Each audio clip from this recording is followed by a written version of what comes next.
Hello प्यारे विद्यार्थियों, मैं सुरेश कुमार आपका स्वागत करता हूं आपके चहते यूट्यूब चैनल स्टडी विद गुरुजी में। मैं पुनः लेकर आया हूं गागर में सागर सीरीज विज्ञान की। उसके तहत मैं आपकी तैयारी करवाना चाहता हूं, बोर्ड की बेहतरीन तैयारी करवाना चाहता हूं, जिसके लिए आपको हमारे साथ जुड़ना होगा, धैर्यपूर्वक पूरे वीडियो को देखना होगा। एक एक जो आपकी वीडियो है उससे कई सारे प्रश्न आप अति लघु उत्तरी डिस्क्रिप्टिव, क्योंकि हम उसका डिस्क्रिप्शन करते हैं, उसकी व्याख्या देते हैं, जिससे आप अच्छी तरीके से सारे प्रश्नों को समझ सके और समझ कर उत्तरों को आप कर सके। तो आइए, बहुकल्पी प्रश्न है लेकिन इससे बहुत सारी तैयारी आपकी हो जाएगी। एक बार इसे मन लगाकर देखिए, तो एक बार आप देख कर देखिए, जरूर समझ में आएगा। तो हम चलते हैं आपको लेकर इस श्रृंखला में। तो प्यारे बच्चों, आइए चलते हैं, हमारे साथ जुड़िए आप लोग।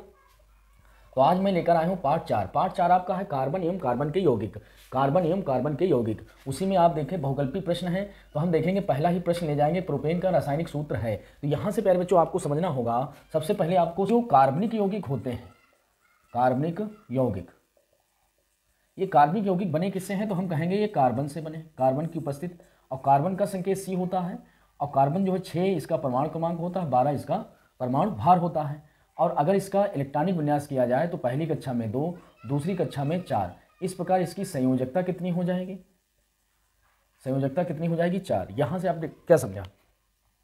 यहाँ से आपने ये समझा कि कार्बन मेन है और कार्बन का परमाणु क्रमांक 6 है और परमाणु भार 12 है। इलेक्ट्रॉनिक विन्यास किया जाए तो 2 और 4 होगा। इस प्रकार अंतिम कक्षा में उपस्थित इलेक्ट्रॉनों की वह संख्या जो किसी रासायनिक अपक्रिया में भाग लेती है उसे हम संयोजकता कहते हैं उस तत्व की। तो बताओ इसकी संयोजकता कितनी हो जाएगी? 4। तो यहाँ से आपने क्या समझा? कार्बन की उपस्थिति के आधार पर कार्बन की सबसे बड़ी विशेषता यह होती है कि यह हाइड्रोजन के साथ आबंध बहुत जल्दी बनाता है। तो इस प्रकार हम कहेंगे हाइड्रोकार्बन बनाता है। क्या बनाता है? हाइड्रोकार्बन बनाता है। अब हाइड्रोकार्बन की परिभाषा क्या होगी? कार्बन हाइड्रोजन से संयोग करके जो यौगिक बनाते हैं वही क्या कहलाएंगे? वही हाइड्रोकार्बन। और हाइड्रोकार्बन मुख्यतः 2 प्रकार के होते हैं। एक होते हैं संतृप्त हाइड्रोकार्बन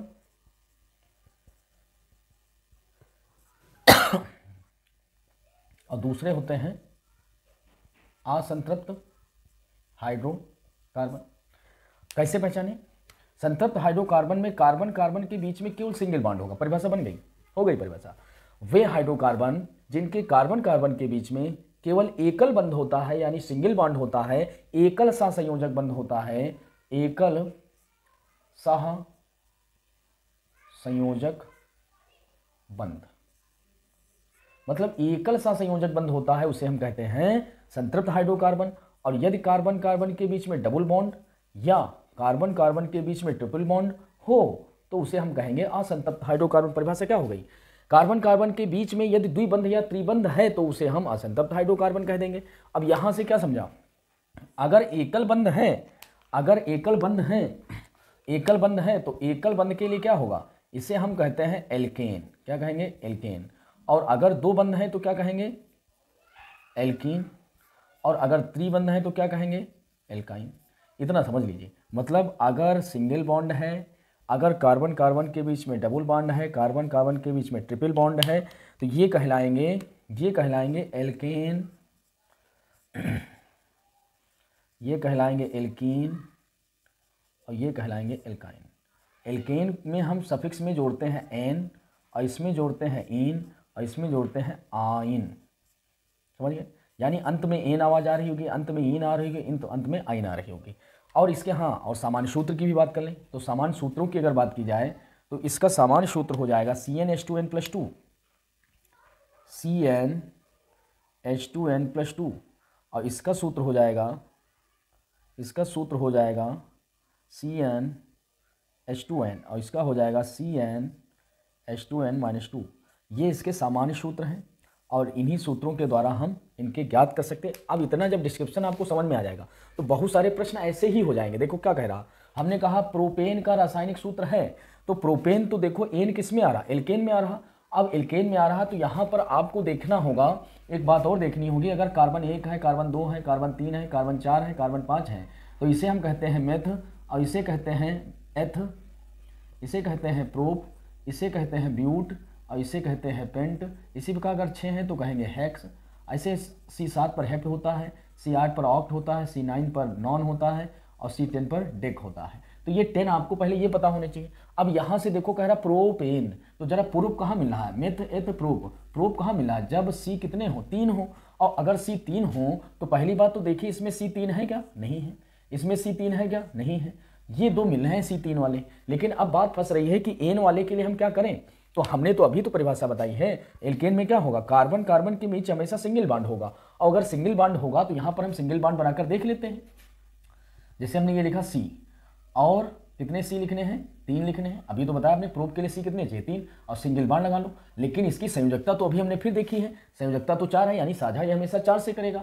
तो हम कहेंगे एक इधर एक इधर एक इधर, मतलब ये क्या जुड़ जाएंगे, ये इसके साथ H जुड़ जाएंगे, क्योंकि हाइड्रोकार्बन है ना, हाइड्रोकार्बन है तो देखो ये H जुड़ गया, ये H जुड़ गया, ये H जुड़ गया, ये H जुड़ गया, समझ रहे हैं। तो C 3 हो गए, 3 है यहाँ पर, 3 है यहाँ पर। हाइड्रोजन देखते हैं, 1 2 3 4 5 6 7 8, हाइड्रोजन तो इसमें 8 दिख रहे हैं, तो 8 इसमें है, इसमें तो 6, तो यानी ये विकल्प गलत हो गया, और इस प्रकार आपका C3H8 आपका विकल्प सही हो जाएगा। अब बताइए आपको समझ में आया नहीं आया। जब आप डिस्क्रिप्शन अच्छी तरीके से करेंगे तो केवल याद नहीं करना है, प्रश्नों को याद कतई मत करिए, समझ कर लगाइए। कौन सा ऐसा प्रश्न है जो नहीं हो पाएगा आपसे, 100% होगा, तो इस प्रकार ये विकल्प आपका सही हो जाएगा। दूसरा प्रश्न, एल्काइन का सूत्र क्या है। अभी तो हमने बताया एल्काइन का सूत्र होता है C ट्रिपल बॉन्ड होना चाहिए, और ट्रिपल बॉन्ड के लिए हमें या तो CnH2n-2 से करें, और या तो फिर क्या करें, यहाँ पर देख लें हम क्या करें। तो हम यहाँ पर देखेंगे, अगर इसका ओपन करके देखें, पहला ही विकल्प देखें, तो आप देखेंगे क्या होगा। इसे जरा हम इरेज कर देते हैं।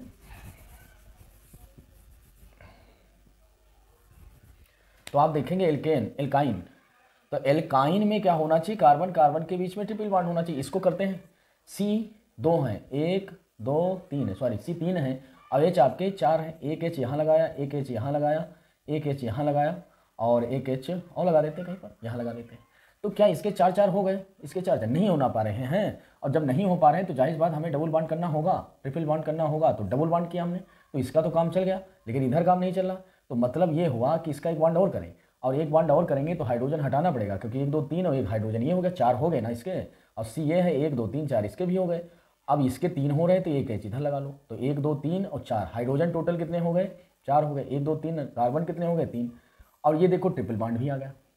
और अगर ट्रिपल बॉन्ड आ गया है, अगर ट्रिपल बॉन्ड आ गया तो ट्रिपल बॉन्ड होने पर क्या होता है, एल्काइन ही तो होता है। तो आप क्या कहेंगे, A option is the correct answer, A ही आपका क्या है, करेक्ट आंसर है। हमें और कुछ देखना ही नहीं पड़ेगा, हालांकि चेक करना चाहो तो चेक कर सकते हो। जैसे CH4 की बात करें तो C और H इसके पास कितने लगे, 4 है, H 4 लगा दिए, C 1 है, H 4 है, तो बताओ सिंगल बॉन्ड ही तो आ रहा है। तो इस प्रकार आप चेक करके देख लीजिए, नहीं यही आपका ऑप्शन, यही आपका सही ऑप्शन हो जाएगा, ए इज द करेक्ट आंसर।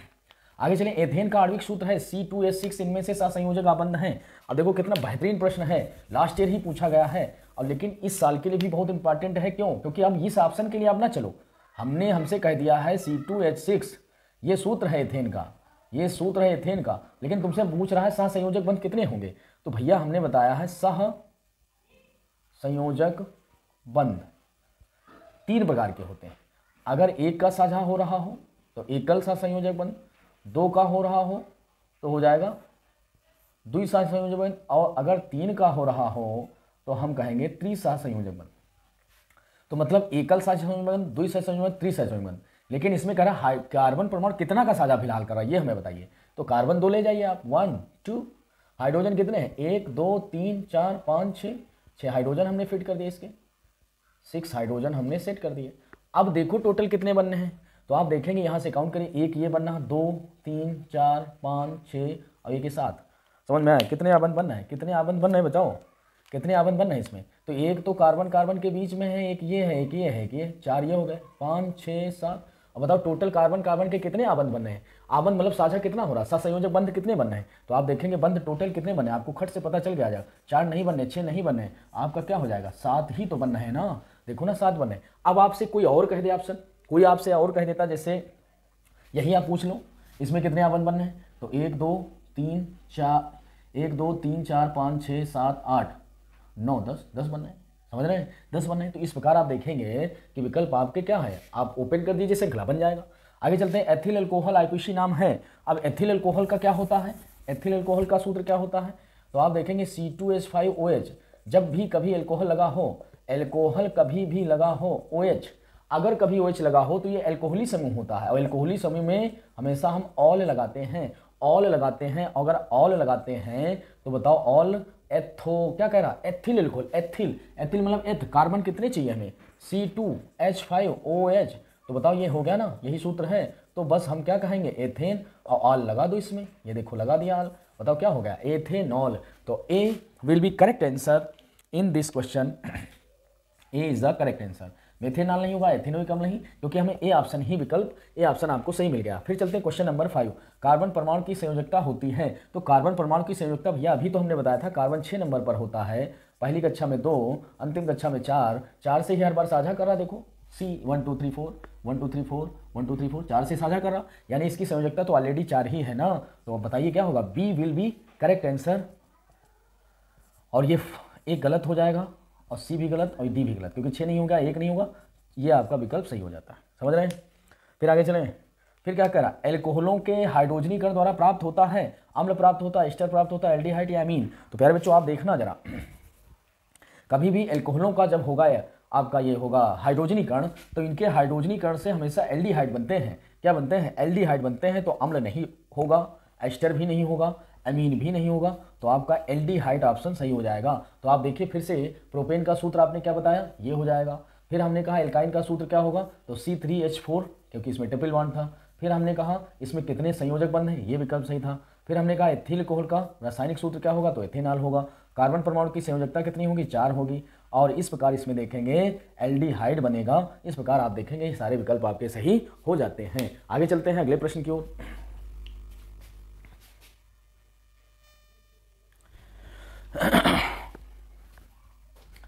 तो प्यारे बच्चों आपने 6 प्रश्न तक देख लिए थे, आज हम अब चलते हैं 7वें प्रश्न की ओर, और हम फिर बहन देखेंगे। हम डिस्क्रिप्शन सहित व्याख्या सहित बता रहे हैं, तो प्लीज़ आपको यहाँ तक धैर्यपूर्वक लास्ट तक देखना होगा।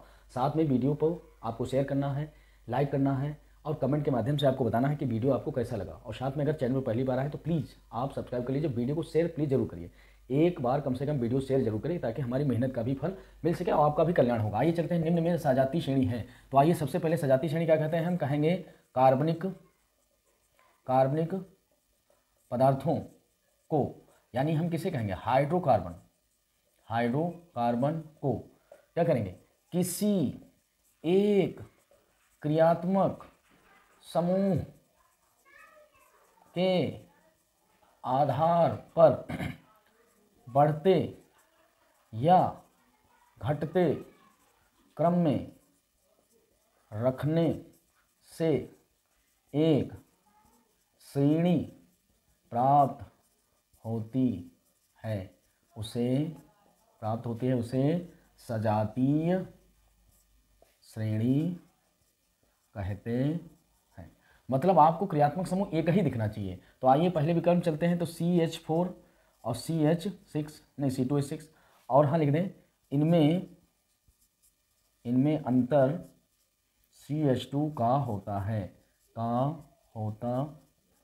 तो CH2 का अंतर होता हमेशा, मतलब एक तत्व से दूसरे तत्व में या एक यौगिक से दूसरे यौगिक में हमेशा अंतर कितने का होगा, CH2 का। तो देखिए C यहाँ पर 1 है, यहाँ 2 है, C यहाँ पर 1 है तो C 1 हो गया, 4 H है, यहाँ 6 है, तो इसमें तो भैया अंतर पहले ही मिल गया CH2 का। देखो अंतर मिल गया, इन दोनों में डिफरेंस जो है CH2 का है। इसमें देख लेते हैं CH4 और फिर C2H4, तो यहाँ इन दोनों में अंतर देखा जाए तो ये C है, ये C है, यानी C तो एक अंतर है, H4 है, H4 है, तो H का मान तो 0 है ना, H का डिफरेंस नहीं, H तो सेम है ना, तो इसमें केवल डिफरेंस C का आ रहा है, ये नहीं होगा। यहाँ देखते हैं, यहाँ C2 है, C3 है, ठीक है, C का अंतर है, 4 4 है, H ये भी नहीं होगा। यहाँ C2 सेम है, ये भी नहीं होगा। तो इस प्रकार बताइए कौन सा ऑप्शन सही आपका होगा, समझ रहे हैं। मतलब हम क्या कहेंगे, किसी एक क्रियात्मक समूह कोई भी ले लीजिए, उसके आधार पर बढ़ते या घटते, चाहे बढ़ते क्रम में लिखो चाहे घटते क्रम में लिखो, बढ़ते क्रम में चाहे घटते क्रम में रखो, बढ़ते क्रम में चाहे घटते क्रम में, और उसको जब रखेंगे तो एक श्रेणी प्राप्त हो जाएगी, उसी को सजाती श्रेणी कहते हैं। एक ही जाति की समजाति श्रेणी है ये ना। और साथ में क्या हो जाएगा, इनमें अंतर हमेशा किसका होगा, CH2 का। ये बात जरूर ध्यान रखना। अगला प्रश्न, निम्न को एल्डिहाइड कहेंगे। तो प्यारे बच्चों देखो एल्डिहाइड देख लो जरा, एल्डिहाइड देख लेते हैं। तो आप सभी लोग जानते हैं कि एल्डिहाइड में क्या होता है, एल्डिहाइड पर बच्चों क्या होगा, एल्डिहाइड में हमेशा ध्यान रखना ये सूत्र होता है CHO, ये इसका संकेत होता है, हमेशा पीछे लगा होगा अल। तो देखो CHO लगा हो तब भी जान जाएंगे, अल लगा होगा तब भी जान जाएंगे, क्या होगा एल्डिहाइड। आइए चलते हैं। तो हमने कहा एल्डिहाइड के लिए क्या, मेथेन, ये तो एन है ना, एल्केन है। फिर लिखा मेथोइक अम्ल, तो मतलब ओइक अम्ल है, यानी हम कहेंगे कार्बोक्सी अम्ल, इसका क्या होता है COOH, मतलब ये इसका होता है संकेत, और लास्ट में जोड़ेंगे क्या ओइक अम्ल। अगला है मेथेनॉल, तो ये हमने अभी बताया था एल्कोहली ग्रुप होता है, एल्कोहली समूह होता है, और इसमें क्या होता है OH, क्या होता है OH, और क्या जोड़ेंगे ऑल। फिर क्या है मेथेनल, तो अभी तो क्लियर हो गया ना अल अल, तो देखो अल इसमें मिल रहा नल यानी अल, तो यही आपका विकल्प सही हो जाएगा। तो आप देख रहे हैं ये मेथेन हो गया, ये ओइक अम्ल होगा, ये मेथेनॉल होगा, जबकि ये मेथेनल अल दिख रहा है, यही विकल्प आपका सही हो जाएगा, क्योंकि एल्डिहाइड क्या कहता है अल हो, जिसमें या तो CHO हो, तो इसमें तो अल लिखा था ना। अगला चलिए निम्न में से कीटोनिक समूह है, तो यहीं पर हम कीटोनिक समूह भी समझ लेते हैं क्या होगा कीटोन। तो कीटोन भैया क्या होता है CO, और इसमें डबल बॉन्ड लगेंगे, डबल बॉन्ड लगा होगा, और इसमें लास्ट में क्या ऐड होगा ओन, तो यानी या तो ये लिखा मिल जाए या तो ओन लिखा मिल जाए, बस कीटोनिक ग्रुप हो जाएगा। तो आप देखिए इसमें यहाँ तो COOH मिल रहा है, COH या तो ओइक अम्ल है, यहाँ तो CHO मिल रहा है, देखो ये वाला तो क्या है एल्डिहाइड है, यहाँ पर देखो OH मिल रहा है, OH मतलब एल्कोहली समूह, और यहाँ पर देखो CO मिल गया, ये मिल रहा CO, समझ रहे हैं। तो इस प्रकार ये क्या हो जाएगा, ये आपका हो जाएगा कीटोन, यही कीटोन। तो ये ओन लगा हो या CO लगा हो, ये ऐसे भी लगा हो सकता है, जैसे देखो इसमें कैसे लगा C डबल बॉन्ड O, और ये ऐसे, तो ऐसे ही तो लगा। अगर हम इसको ओपन करके लिखें तो कैसे लिखेंगे C एक H यहाँ पर C और डबल बॉन्ड O, और यहाँ C, यहाँ H, यहाँ H, यहाँ H, यहाँ H, यहाँ H, यहाँ H, और देखो इस C के साथ 1 2 3 H है, ये लिखा CH3, और CO डबल बॉन्ड है, C डबल बॉन्ड, और CH3 फिर है। तो इस प्रकार यही आपका ऑप्शन सही हो जाएगा, और इस प्रकार क्या हो जाएगा C will be correct answer the question of 9। ठीक है, आगे चलेंगे। एसिटिक अम्ल, देखो सारी चीज़ें क्लियर हो गई, सारी बातें क्लियर हो गई दूध की भांति। एसिटिक अम्ल IPC नाम बताइए। एसिटिक अम्ल अभी तो बताया, कार्बोक्सिलिक अम्ल जब होगा एसिटिक अम्ल होगा, तो एसिटिक अम्ल भैया होता है, इसमें एसिटिक मतलब एथ की तरह दिख रहा है, मतलब ये होगा एथेनोइक अम्ल। एथेनोइक अम्ल को ही क्या कहते हैं एसिटिक अम्ल कहते हैं। एसिटिक अम्ल ही क्या है एथेनोइक अम्ल है, तो एसिटिक अम्ल इज इक्वल टू एथेनोइक अम्ल, इसका IPC नेम। तो अभी तो हमने बताया है कि क्या लगा होना चाहिए ओइक अम्ल लगा होना चाहिए, या तो फिर COH लगा होना चाहिए, लेकिन यहाँ तो समस्या ये आ गई कि COOH इसमें भी लगा है, तो ये हो सकता है।